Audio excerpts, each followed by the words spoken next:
First, anger tonight, though, over a deadly deputy-involved shooting. Tonight, dozens take to the streets to protest after a man was shot and killed by a deputy. The shooting has racial tensions on the rise in Hillsborough County. Tonight, that protest turned violent. Paul Mueller is live on the scene in Clair-Mel City in Hillsborough County. And Paul, I've been watching your Twitter feed and your Facebook Live videos. Things look like they got out of hand at some points. They certainly did. You know, it began peacefully here on South 78th Street tonight, and then all of a sudden, tempers flared. And right now, the line is drawn in the sand. Here, you have Hillsborough County Sheriff's deputies here in the road as well. And over here, on this end, you have the protesters. Chaos on South 78th Street Friday night. Protesters stop cars in both directions. Some get into it with drivers. Then, at one point, a two-car accident that sends one driver off the road into a store parking lot. We will not let anyone tell us to be quiet while they cover up this great injustice. About 100 protesters gathered peacefully outside Get and Go. That's where 22-year-old Levonia Riggins worked. But as the night went on, things got crazy.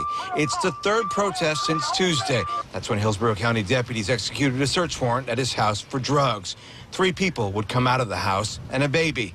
Riggins never made it out alive. The deputy could not see what Mr. Riggins was doing, but saw him moving around and was fearful he may be getting a weapon, based on, again, the history of his arrests and connection to guns in the past. Investigators say Riggins didn't comply with their commands, that the deputy who shot him was in fear for his life. His friends say there had to be another way. They murdered that boy. That boy didn't die. He was murdered by the police.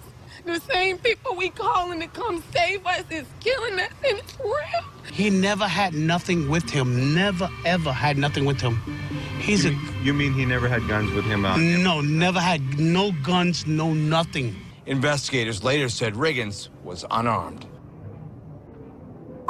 That's right. Back live, he was unarmed. You can see no sign right now of these protesters leaving, and there's no word right now on when 78th Street will reopen.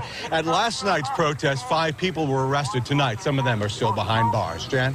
Well, a couple of questions for you, Paul. First, what about the driver of the car? And 2, what does the family have to say about all of this?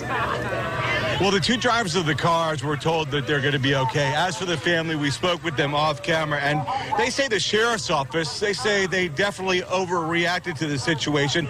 They say it did not have to end this way. Certainly, the sheriff's office disagrees. They say that investigation continues. Jen.